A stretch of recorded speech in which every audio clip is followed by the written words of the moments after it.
You think you can dance? Julian scoffed, his laughter cutting through the microphone like a blade. This isn't a street corner, little girl. The sound echoed through the Silver Hearts Gala like a slap. Crystal chandeliers hung above a sea of polished shoes and glittering gowns. Cameras kept blinking, hungry and bright. Waiters moved like chess pieces between marble columns, balancing silver trays. At the center, a raised stage shone in hard white light, and a banner promised compassion that the room did not carry in its eyes. Silver hearts for the children. Amara stood at the edge of that light, barefoot. 14, heartbeat punching at her throat. The faded white dress she wore used to be someone else's. The hem brushed her ankles, torn at one edge. In her hand, a scuffed second-hand iPod that sometimes froze, sometimes sang. She curled her fingers around it as if it was a lifeline. Don't look at their faces, she told herself. Look at the light. The light is a sky you can touch. In the front row, Julian Cross, billionaire empire builder, the kind of man who never had to raise his voice to be obeyed, sat with a relaxed smile. He was the evening's host, the king of this bright, cold castle. He didn't clap. He measured, a coordinator whispered from the wings, "You're up." Then vanished. Amara stepped forward. The stage hummed under her feet. She lifted the iPod, pressed play.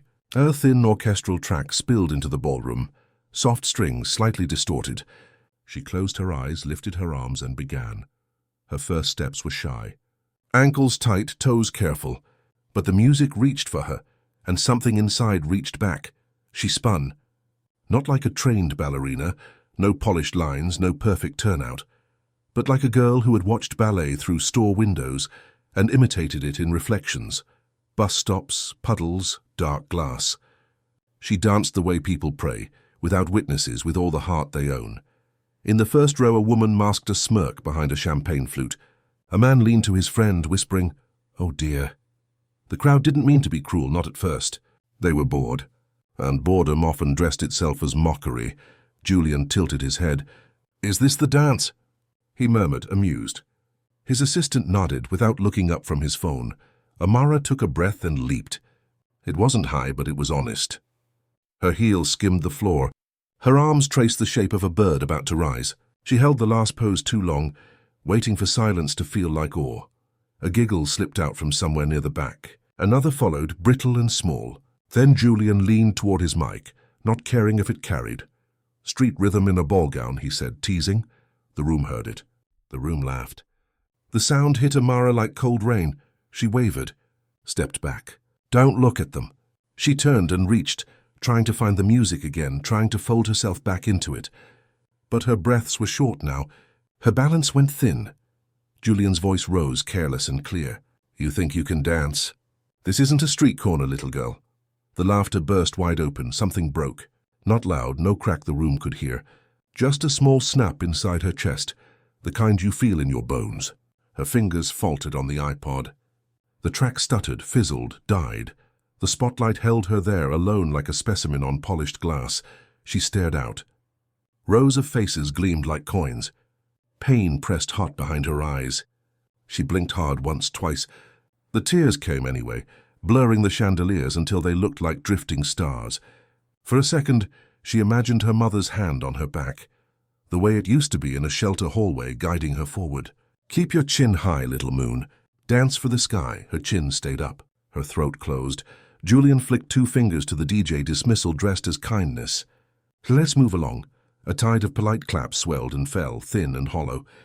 Pity felt colder than laughter. Amara bowed because her body remembered what her mind could not, then ran, bare feet slapping wood, then carpet, then tile. Behind the curtain, the air changed from perfume to dust. She slid down beside a crate of stage props and gathered her knees to her chest. No sobs at first, just the small tremor of a heart trying to stand up after being pushed. The ballroom music returned, bright and indifferent. A pair of soft shoes shuffled near, the scent of lemon cleaner and old roses. "You mind if I sit?" a voice asked, warm and roughened by years of night shifts. Amara looked up. An older woman in a green janitor's smock stood there with a mop like a walking stick. Lines feathered her brown face, but her eyes were gentle. The name patch read Rosa. Amara wiped her cheeks with the back of her wrist.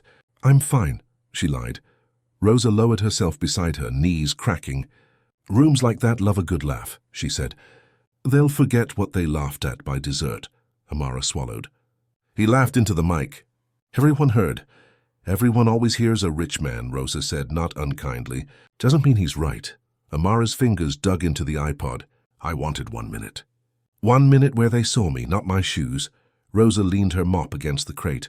"I saw you." She lifted her chin toward the curtain. "He saw you too." "That's why he laughed." Amara frowned. "What?" "Some folks get scared when they feel something they can't buy," Rosa said. "So they kick it away." "Easier than letting it change them." A thin laugh escaped Amara, bitter around the edges. "He made me look stupid." "You looked brave," Rosa said. "Brave looks shaky sometimes." Outside, applause rose for the next act. It sounded practiced and safe. Amara stared at the scuffed toes of her feet. The skin there had grown tough over years of concrete practice, bus-stop mirrors, shop windows, the reflection in the shelter's cracked TV. "I'm never going back out there," she whispered. Rosa tilted her head. "Maybe not tonight. But the stage isn't just that room." She tapped Amara's chest with a gentle finger. "It's anywhere you put your music." Amara breathed in, then out. The tremble softened. A new heat flickered under the hurt, small, stubborn. "Not pride, not yet."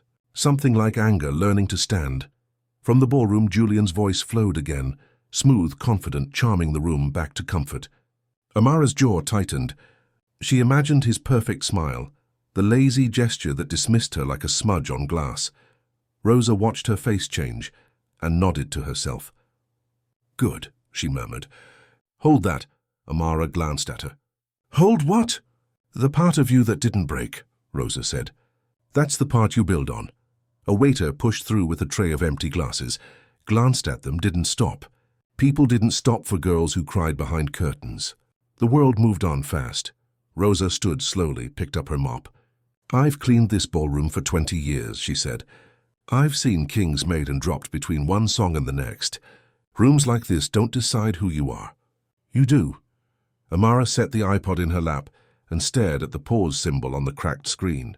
Her reflection stared back, red eyes, wet lashes, chin still high. Rosa took a step, then turned. Her voice lowered, steady and sure. "Let him laugh now, child. One day, he'll kneel to that same rhythm you danced to." The words settled around Amara like a shawl, warm and heavy. She didn't know how that could ever be true. But the sentence felt like a promise from someone who had watched many winters and knew how spring worked.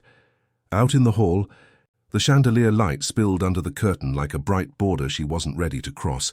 Yet, Amara pressed the iPod to her heart.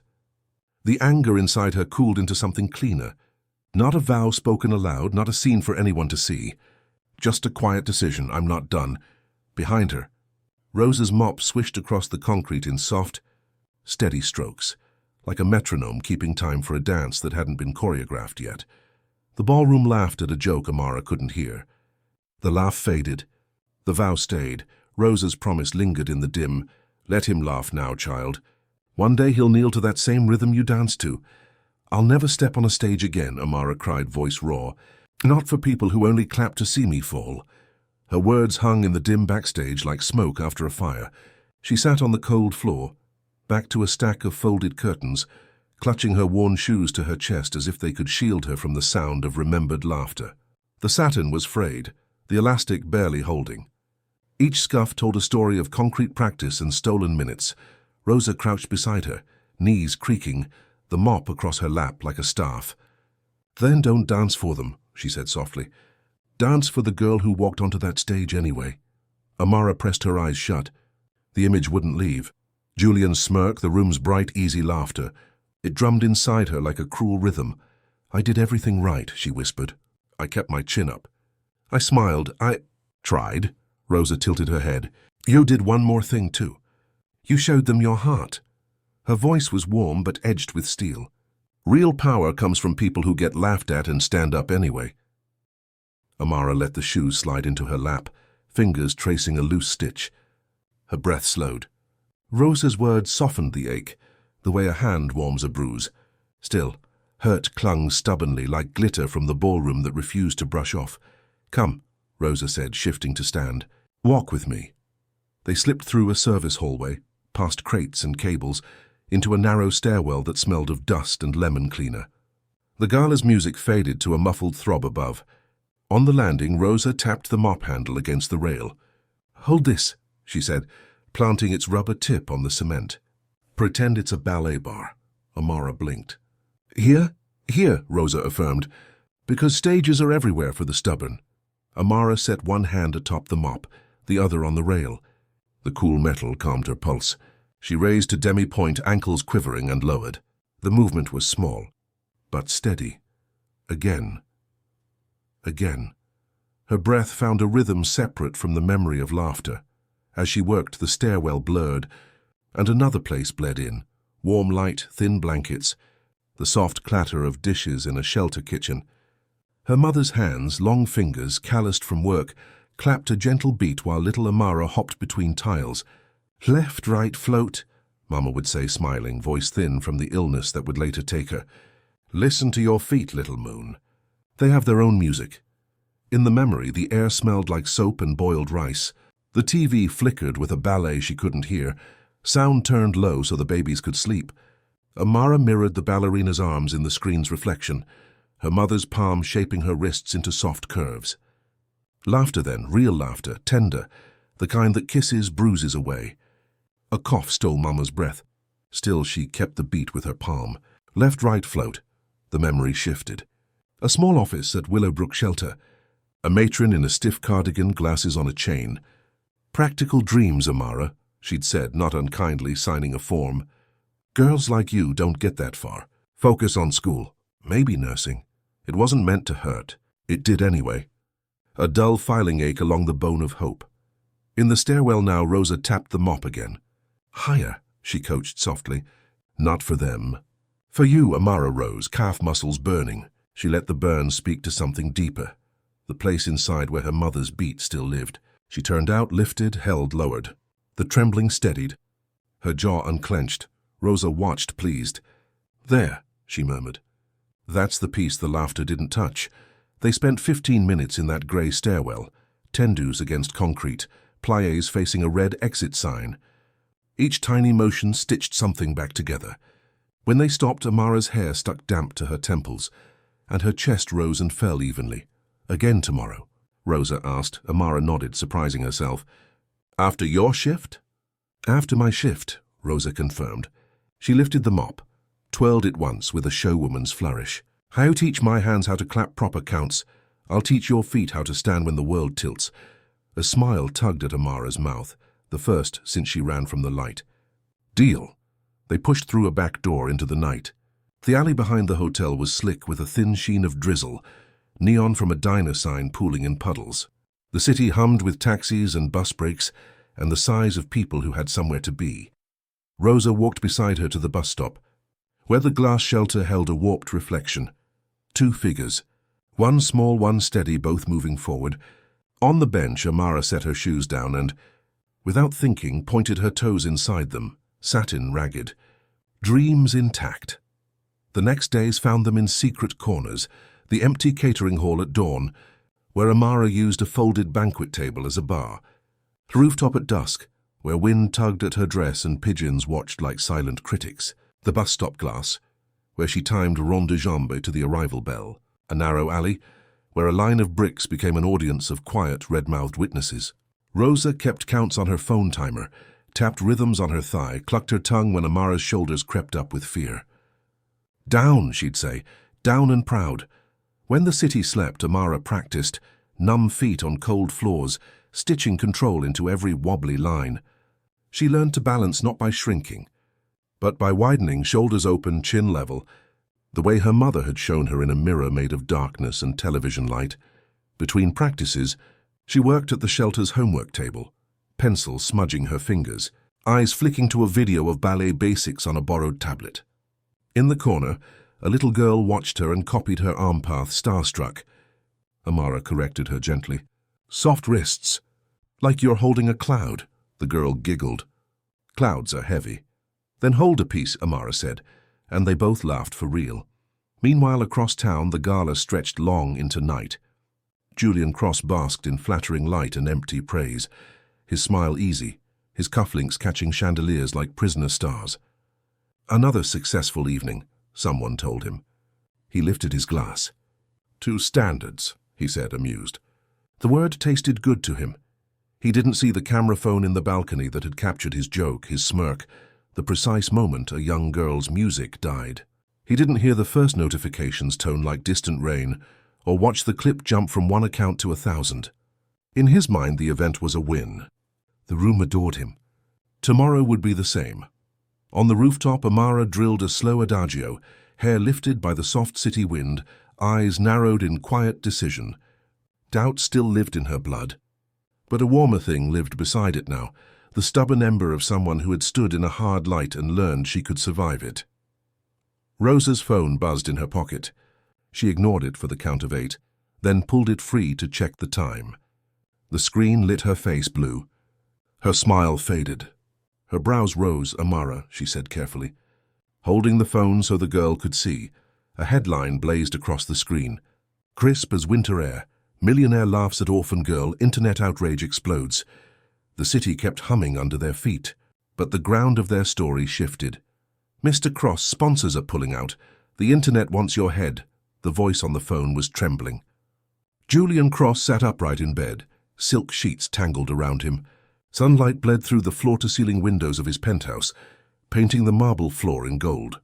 It should have been a peaceful morning, but the world outside had decided otherwise. "What are you talking about?" he muttered, his throat dry. He swung his legs off the bed, reached for the tablet on the nightstand and blinked at the flood of notifications. His name, Julian Cross, was everywhere. Not in celebration, but condemnation. "Cancel Julian Cross. Her justice for Mara. Her money has no heart," he scrolled, heartbeat rising. A viral video, shaky, low quality, filmed from the balcony of the Silver Hearts Gala. The caption read, "Watch this millionaire humiliate an orphan girl for dancing." He pressed play. The clip began mid-performance, Amara twirling nervously, light catching her pale dress. Then his own voice thundered, cruel and clear. "You think you can dance? This isn't a street corner, little girl." The laughter that followed sounded distant and metallic now, but undeniably his. Julian froze. He hadn't remembered it sounding that harsh, that empty. By the time he reached his office, chaos had taken form. Outside the glass tower of Cross Industries, a crowd of protesters filled the sidewalk, signs waving, "Dignity over dollars." "Fire the bully billionaire." Inside, his PR manager, Madison, stood pale-faced beside the television. Every channel showed the same clip, the same smirk, the same shattered look on the girl's face. On screen, a TV host was saying, "It's disgusting. She's just a child." Another added, "He mocked her at a charity gala, and irony died that night." "Turn it off," Julian snapped. Madison hesitated. "Julian, we need to—" "I said turn it off." His voice cracked the room. The screen went black. Silence. He turned to her, jaw tight. "We'll issue a statement. Something about misunderstanding, editing out of context. You know the drill." Madison shook her head. "It won't work." They saw everything.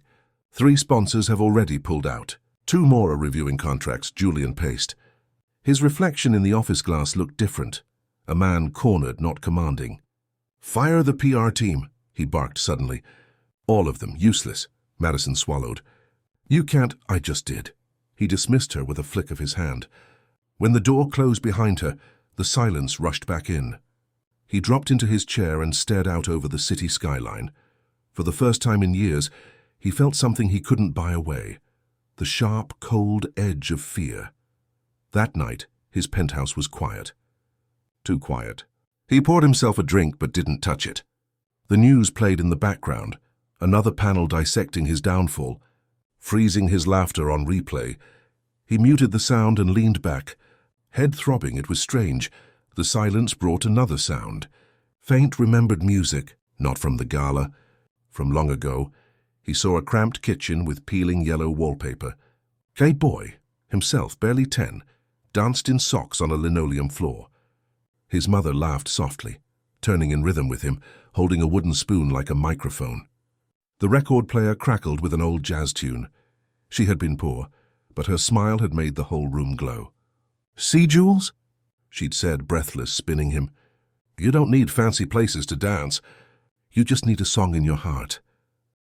He had laughed, mimicking her twirls, and the sound had been pure joy, until one morning she didn't get out of bed. The memory faded, leaving behind the echo of her voice and the bitter realization that he had become everything she'd taught him not to be.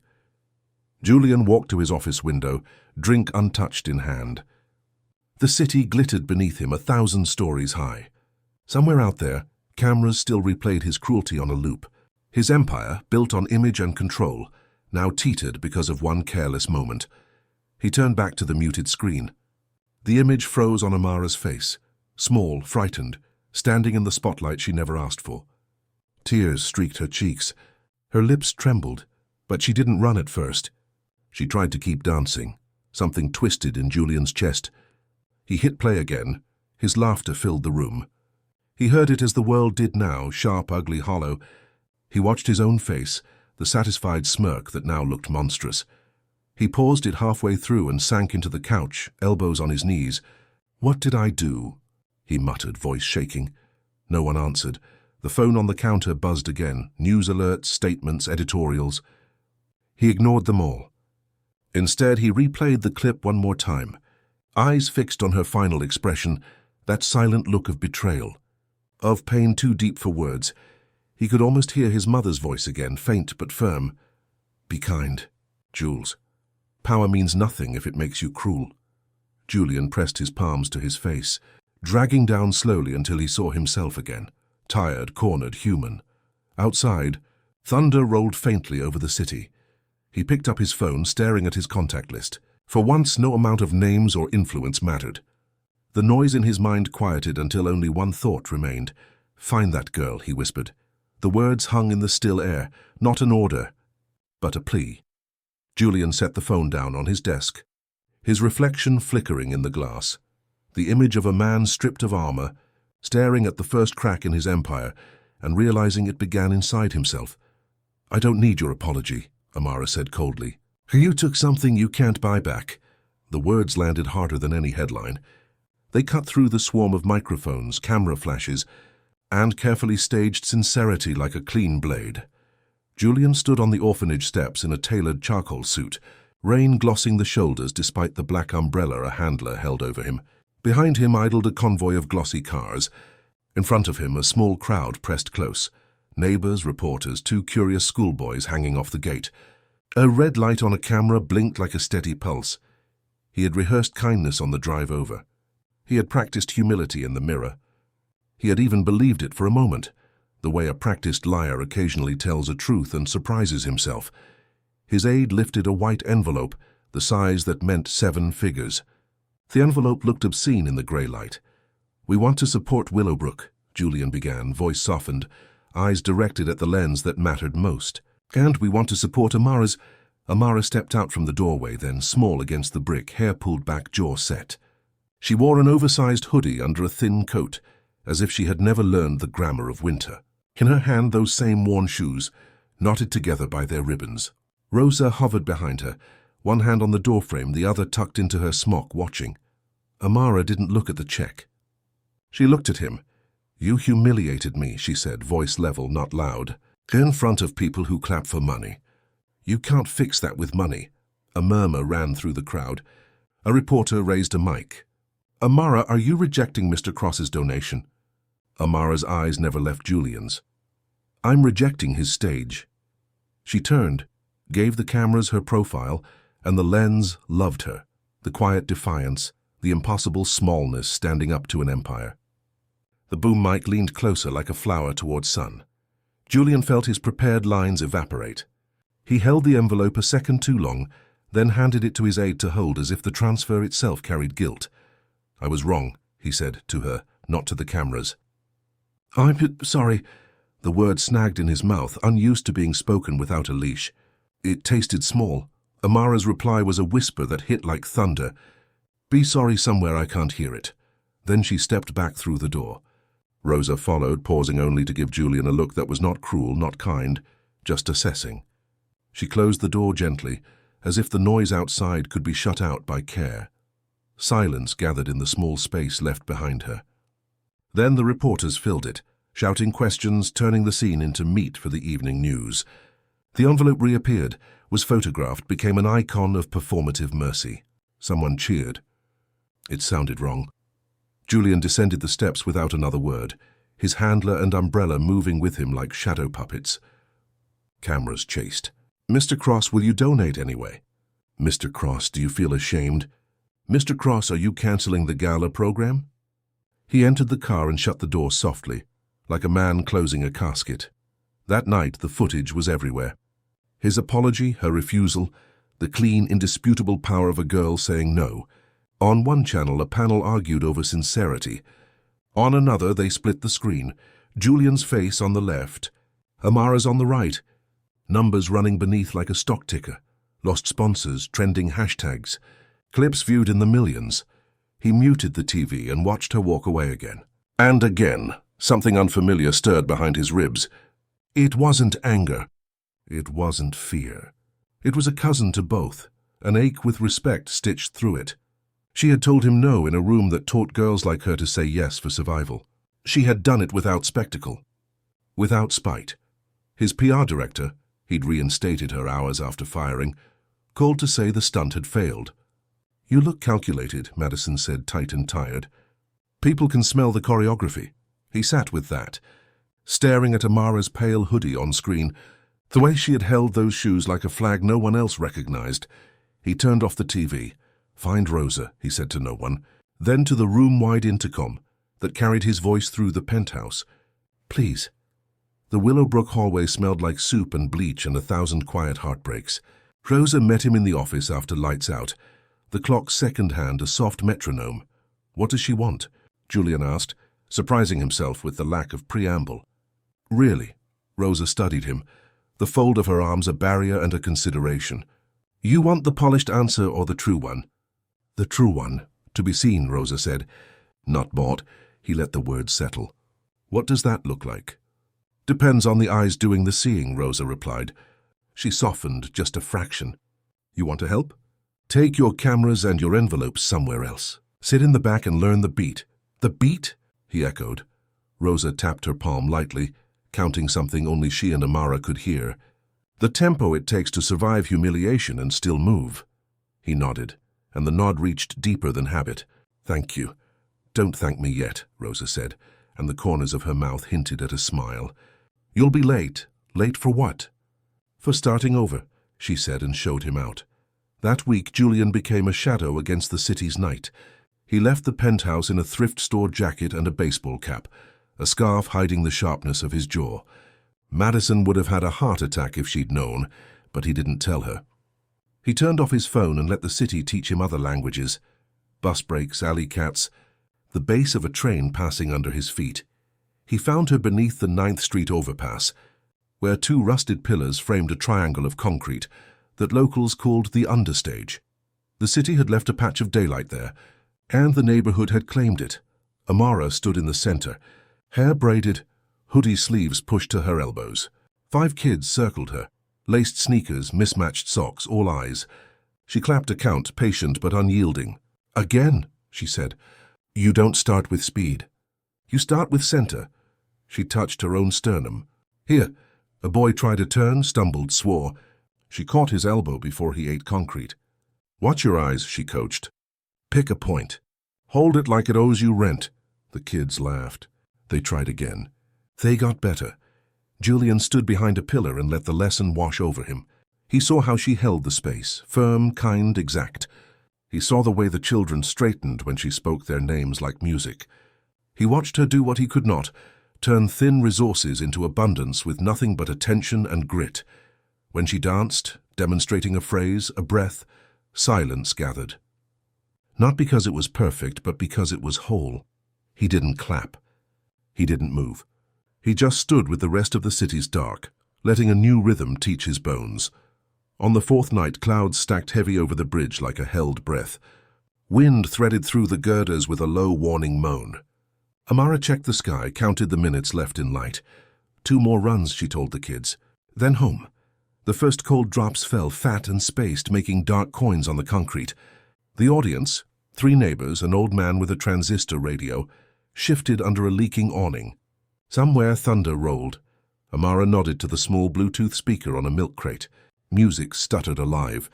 She stepped onto a pallet someone had dragged over to lift her above puddles. It wobbled but held.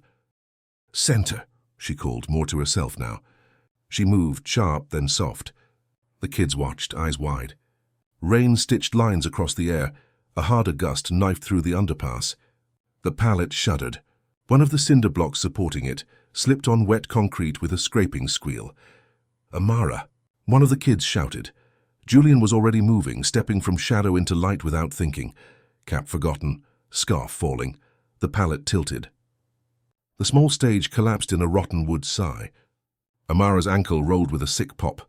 She pitched sideways into rain and splinters. The speaker skidded, the music hiccuped, and the night itself seemed to inhale sharply.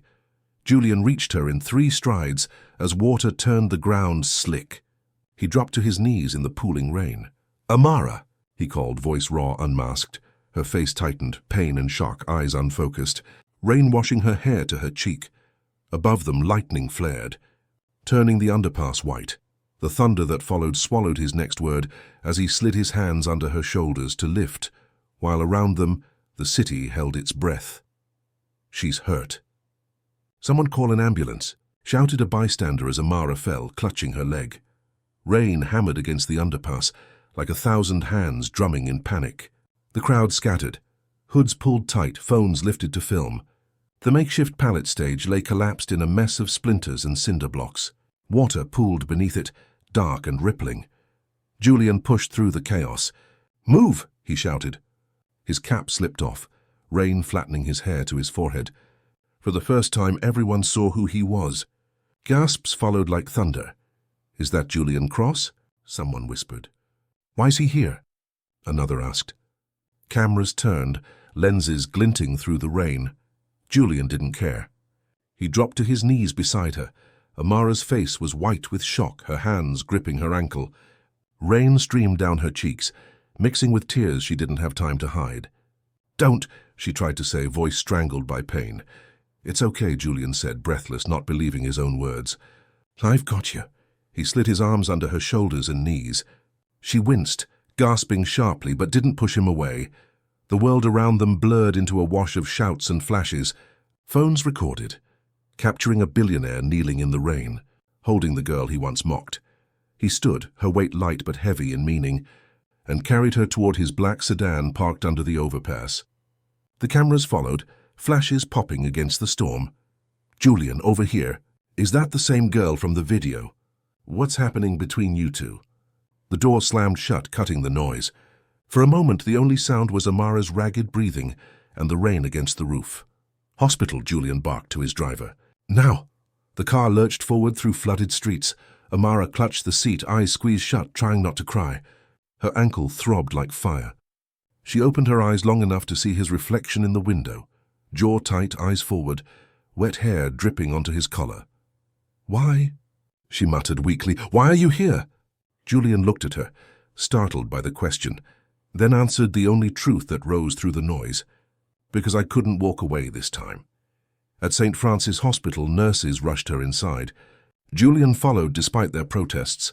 "Family only, sir," a nurse insisted, but one look at his drenched suit and hollow eyes silenced her argument. Hours bled together. Doctors wrapped her ankle, checked for fractures, hooked monitors to her wrist. Julian sat outside the room, soaked to the bone, watching the red occupied light flicker above the door like judgment. He ignored the calls piling up on his phone. "Madison, do not make statements." Bored. "You're trending again." This time in a different light. News alert. Julian Cross rescues girl he once humiliated. He didn't respond. Instead, he stared at his trembling hands, the same hands that had once held champagne while laughing at her pain. Now they shook for reasons he didn't fully understand.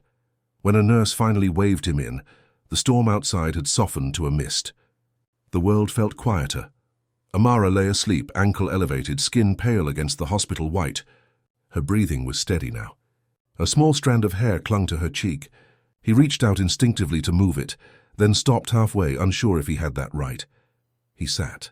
The chair groaned under his weight. He stayed through the night. Every hour he looked at her, at the bandage, at the IV line, at the young face that had haunted him since the gala. He had spent his life surrounded by power, yet he had never felt smaller than sitting beside this girl who had lost almost everything and still carried more grace than he ever did. By dawn, the rain had stopped. A soft grey light spilled into the room. Amara stirred, eyes fluttering open. Confusion blurred her face for a second before she recognized him. "You," she whispered, voice hoarse. "Why are you here?" Julian leaned forward, elbows on his knees. His voice was low, rough from hours of silence. "Because for the first time," he said, "I saw beauty, not poverty."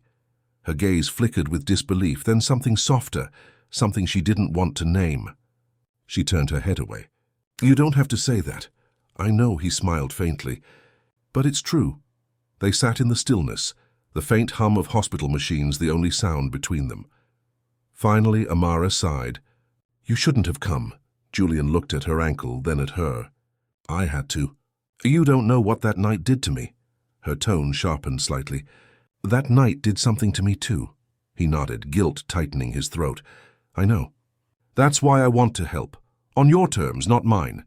She turned to face him again, eyes narrowing. "Help how?" "Training," he said. "Real ballet, real teachers, a real stage. I'll sponsor you, but only if you agree." Her lips parted slightly. "And if I say no?" "Then I'll walk away," he said simply. "But I'll still pay for your treatment." Silence, she studied him for a long time. In that quiet, she saw something new. Not the arrogance of the gala, not the mask of wealth. Just exhaustion, and the faint flicker of sincerity trying to be born. Her anger was still there, coiled tight, but her heart had softened around it, tired of carrying the weight. "Why me?" she asked. Julian's voice trembled in a way he couldn't disguise. "Because you reminded me of my mother. She used to dance in our kitchen when we were too poor to eat. She said music makes hunger quiet. I forgot that until I saw you." Amara's expression shifted. The sharpness in her eyes dimmed, replaced by something close to pity, but not forgiveness. "Not yet." The nurse peeked in and smiled faintly at the sight. A billionaire and a girl from the streets sharing silence instead of spectacle. Julian stood, straightening his coat. "Think about it," he said quietly. "No cameras this time. No conditions. Just a chance." He walked to the door, paused, and turned back. Her voice stopped him. "I'll agree," she said, her tone careful. "But only if I can earn it myself." He smiled, a real one this time, small and human. "That's the only way I'd want it." The rain started again outside, soft against the glass like applause from the sky itself. As Julian left the hospital, his reflection in the glass doors looked almost unfamiliar, less like a man reclaiming an image, and more like one relearning how to be alive.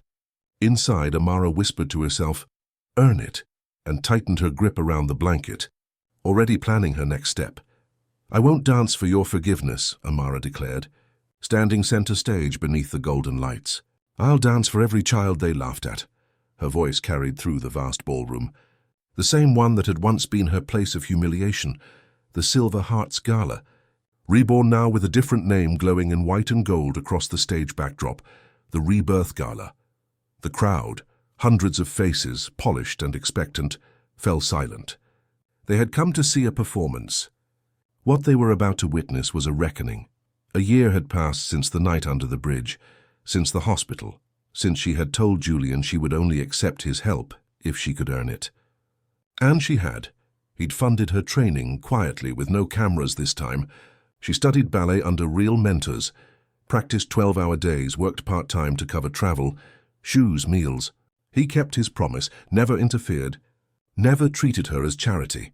And now tonight, the gala was his idea, but it belonged to her. Julian Cross had renamed the entire event, rebuilt it around the children it once pretended to honor. No longer a playground for the rich to display guilt disguised as generosity, it was now a stage for forgotten talent. Dozens of kids from orphanages across the country filled the program. Singers, painters, dancers, musicians. Their art hung along the walls. Their laughter filled the hall where once there had been whispers, and at the top of the billing a Amara Daniels, from shadows to symphony. Behind the curtain, Amara adjusted the white ribbon in her hair, hands steady despite the roar of her pulse. Her costume wasn't extravagant, a soft ivory dress that moved like light when she turned. Her shoes, new but simple, felt like home. She looked into the mirror one last time. For a moment, she saw the 14-year-old girl trembling under the spotlight a year ago. Then she blinked and saw the woman she'd become. Rosa appeared beside her, older, proud. "You ready, baby girl?" Amara smiled softly. "More than ever." Rosa grinned, patting her shoulder. "Remember what you told me when I asked why you dance?" Amara nodded. "Because movement speaks when words fail." "Then go speak," Rosa said. The curtain lifted. A hush rolled through the ballroom as she stepped into the light. The same elite faces, those who once laughed, pitied, dismissed, were here again. Some recognized her instantly. Others blinked, trying to place her. Julian sat in the front row, hands clasped tightly, breath shallow. His hair was flecked with grey now, not from age, but from learning humility. Amara looked across the sea of expensive fabrics and polished arrogance. No fear this time, only focus. The music began, low strings, trembling and dark. Her first steps were small, deliberate, echoes of the night she had been mocked. Each movement mimicked the hesitation she once carried, the uncertainty, the vulnerability, the fear of being seen. The audience leaned forward, unsure. Then the melody shifted. The darkness gave way to rising notes, urgent and bright. Amara's body changed with it, arms unfolding, spine lengthening, movements growing bolder. The fear melted into defiance, defiance into strength. The dance told her story, but not in words. It showed her fall, her pain, her refusal to break, her climb back into light. Every pirouette was defiance. Every leap was resurrection. Every breath was forgiveness as she spun. Flashbacks flickered in her mind like lightning between beats. The mocking laughter. The broken shoes, Rosa's voice whispering, "Let him laugh now, child." Then the storm, the hospital, Julian's voice saying, "For the first time I saw beauty, not poverty." The music swelled, and the lights brightened gradually, from deep blue to pure white, as if dawn itself rose from the stage. Amara landed her final jump and froze mid-turn, arms lifted, eyes shining under the lights. The orchestra cut to silence. The ballroom held its breath. For a long, fragile moment, no one moved. Then, applause. A single clap, hesitant from the back. Then another. Then another. The room erupted into thunder. Julian's throat tightened. He didn't stand immediately. He couldn't. His vision blurred as he realized something so simple, so devastatingly true. She hadn't just reclaimed her dignity. She'd reclaimed his humanity. He had set out to rebuild her reputation. Instead, she had rebuilt him. Amara turned toward the audience. Her chest rose and fell with exhaustion, pride, relief. But she wasn't done yet. She reached for the mic on the edge of the stage. The room quieted once more, expecting gratitude. Maybe tears. She smiled faintly, not sweetly, but powerfully. "I won't dance for your forgiveness," she said. Voice clear, carrying to the farthest corner. "I'll dance for every child you laughed at, every voice you silenced with pity, every dream you thought too small to belong here." The audience froze. Her eyes found Julian's in the front row. He rose then, not as a benefactor, not as a billionaire, but as a man acknowledging his teacher. Tears filled his eyes, spilling freely. He didn't wipe them away.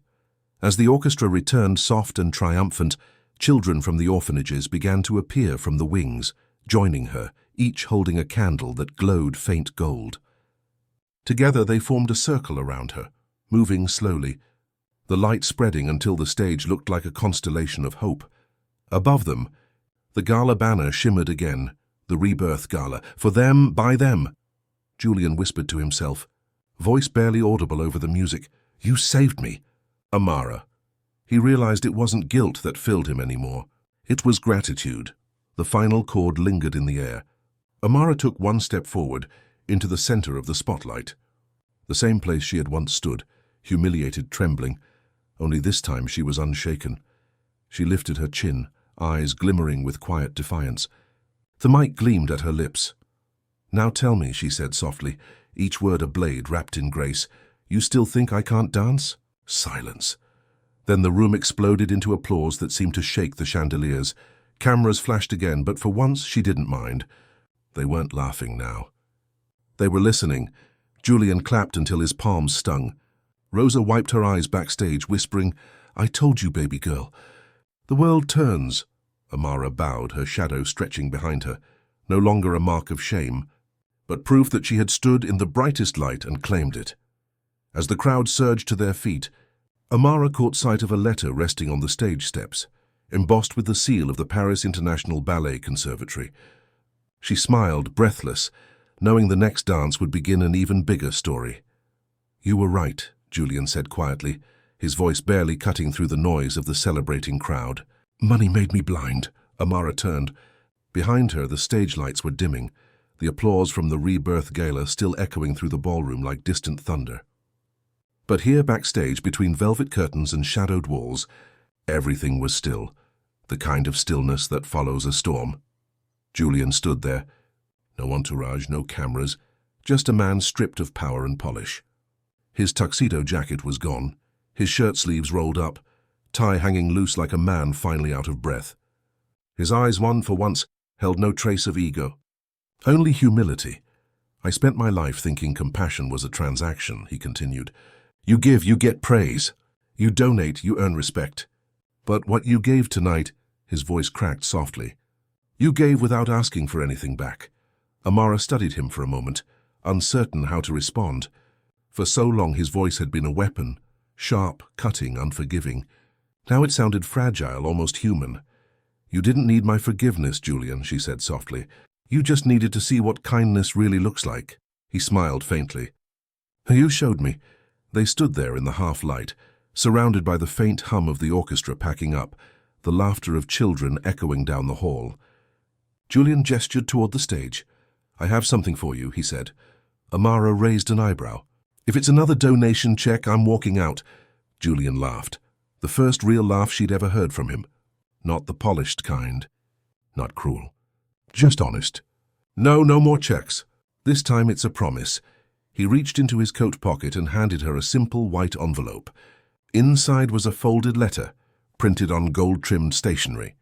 At the top it read, "The Amara Hope Funder Foundation for Aspiring Dancers from Underserved Communities." Below it, a brief note in his handwriting. "For every child who dreams with empty hands but full hearts." Inspired by Amara Daniels. Amara stared at it, unable to speak. "You're naming it after me?" Julian nodded. "Because it's your story that gave it life. You taught me that success means nothing if it doesn't lift someone else with it." For a heartbeat, she said nothing. Then she smiled. A real, unguarded smile that reached her eyes for the first time since they'd met. Julian's shoulders sagged, relief washing over him. It wasn't forgiveness she had given him. It was understanding. "Thank you," he murmured. "For what?" "For teaching me that redemption isn't bought. It's earned." Rosa appeared at that moment, wiping her eyes with the back of her hand. "Lord have mercy," she said, grinning wide through her tears. "If I didn't live to see this day." Julian turned to her, smiling. "You believed in her before anyone else did." Rosa chuckled. "I just saw fire where others saw smoke." She glanced at Amara. "And baby girl, look at you now. That little girl who used to dance in my stairwell just burned down the house with grace." Amara laughed, throwing her arms around Rosa in a hug. "I couldn't have done it without you." Rosa squeezed her tight. "You did it because you never stopped moving. That's what saves people. Movement. Not just the kind that spins you across a floor, but the kind that refuses to stop when the world says sit down." Julian watched them quietly, eyes glistening. The sight of their bond, unbought and unbreakable, struck him harder than any headline ever could. By morning, their story was everywhere. The redemption waltz, from humiliation to hope. News anchors called it the comeback of the century. Social feeds were flooded with clips of Amara's performance, hashtags celebrating her triumph, and think pieces about wealth, empathy, and second chances. But for once, Julian didn't care about publicity. He sat in his office with the blinds half open, staring at the morning light spilling across the city skyline. The Amara Hope Fund paperwork lay signed and sealed beside his coffee cup. For the first time in years, his office didn't feel like a fortress. It felt like a starting line. He looked up at the framed portrait of his mother that hung above his desk. Her eyes soft, dancing, familiar. "I think you'd have liked her," he whispered. Later that afternoon, Amara visited the foundation's small office. Nothing fancy, just a rented floor with cracked paint and borrowed desks. She walked the halls, running her fingers along the walls as if tracing new possibilities. Kids would come here soon, kids who danced with hope instead of privilege. Julian joined her by the window. "So," he asked, "what's next for you?" Amara smiled, gazing out at the street below where life went on as it always did. "I think it's time I stop dancing for survival," she said. "And start dancing for the world," Julian nodded. "Then let the world watch." From the wings of the stage that night, Rosa watched them standing together as the curtains closed for the final encore. She wiped a tear from her cheek, proud and quiet. The lights dimmed.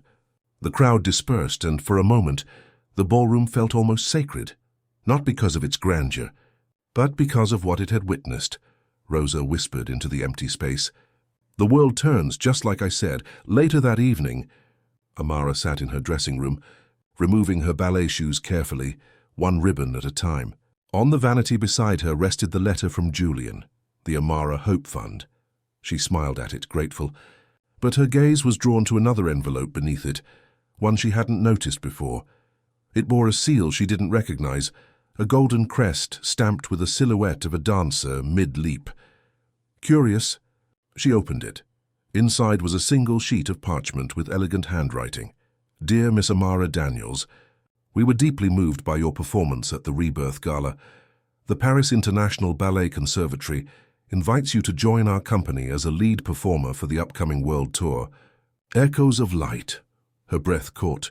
The paper trembled slightly in her hands as the reality sank in. From the shelter hallways to the streets, from humiliation to hope, now to the world stage, she looked up at her reflection in the mirror. Not the frightened girl who once ran off crying, but the woman who had turned pain into art. With a trembling smile, she whispered to herself, "Paris."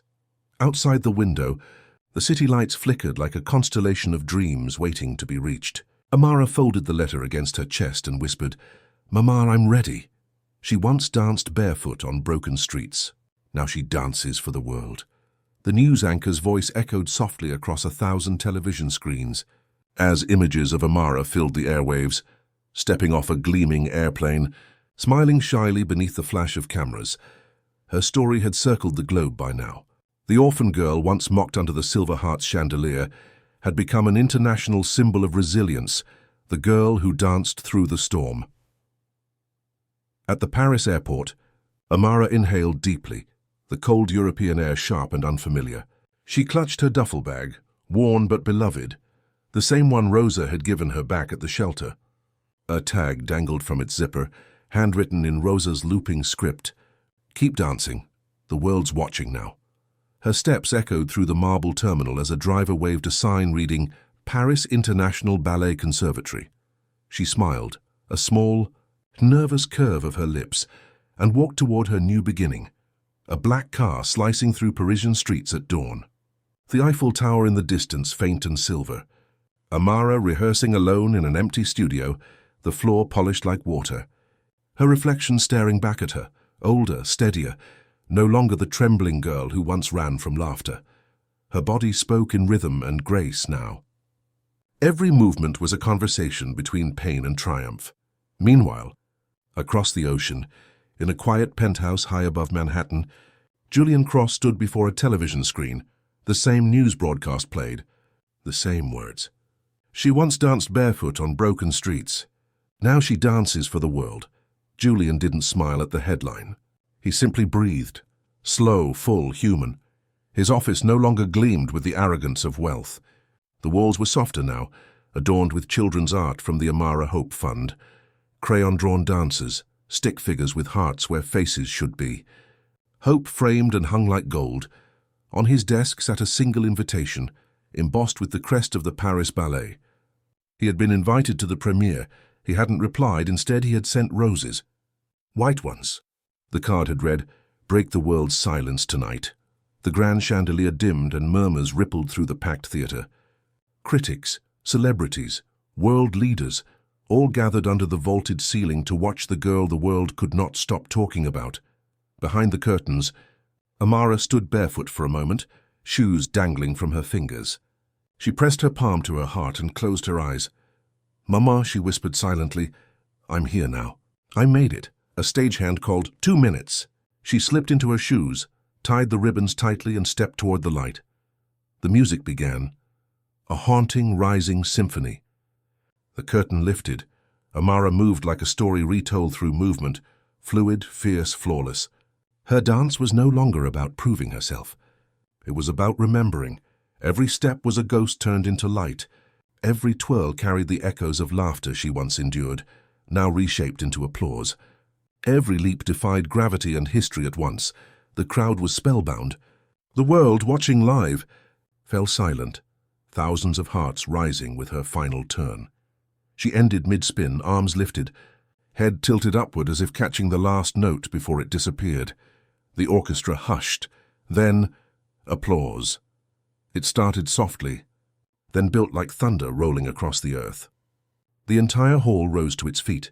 Tears streaked her cheeks as she bowed, not from sadness, but from the stunning weight of finally being seen. Thousands of miles away, Julian sat in his living room watching the live broadcast. The glow of the screen bathed him in silver-blue light. When the camera closed in on Amara's face, strong, fearless, luminous, something inside him broke open. He whispered, voice trembling, "You made me human again."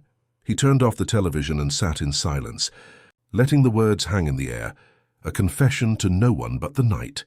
The hallway buzzed with excitement, flowers, laughter, French reporters calling her name. Amara accepted the bouquets politely, thanked everyone, and finally slipped into her dressing room. On the vanity sat a familiar envelope, simple, unmarked, no note except a single phrase written across the front, "For when you forget what you're worth." Inside was a photograph, an old, grainy image of her first performance at the Silver Hearts Gala. She stared at the terrified girl in the spotlight, frozen mid-step, tears in her eyes. On the back, Julian had written in neat ink, "The world laughed once. Tonight it listened." Amara pressed the photo to her heart. Her reflection in the mirror smiled back, calm, proud, unshakable. That night, as she stepped out onto a Parisian balcony, the city sparkled below, lights winking like applause that never ended. She inhaled deeply, the cool air filling her lungs with the scent of rain and possibility. The stars above looked almost like the stage lights she'd once feared. But now she welcomed their gaze. Her phone buzzed with messages, from Rosa, from the foundation, from hundreds of strangers thanking her for showing them what courage looked like. She typed one message back to Rosa. "You were right. The world turns, and now it dances too." The camera pans across the skyline, Paris at night, then to New York, then to small towns around the world, where children practice barefoot in front of old televisions, mimicking the girl who never stopped. Sometimes, the ones we mock are sent to remind us what humanity truly looks like. Kindness doesn't come from wealth or titles or power. It comes from the courage to see beauty where others see nothing at all. Amara twirled once more on the balcony, moonlight tracing her silhouette, the girl who had turned laughter into legacy. If this story touched your heart, share it. Someone out there needs to believe that kindness still wins.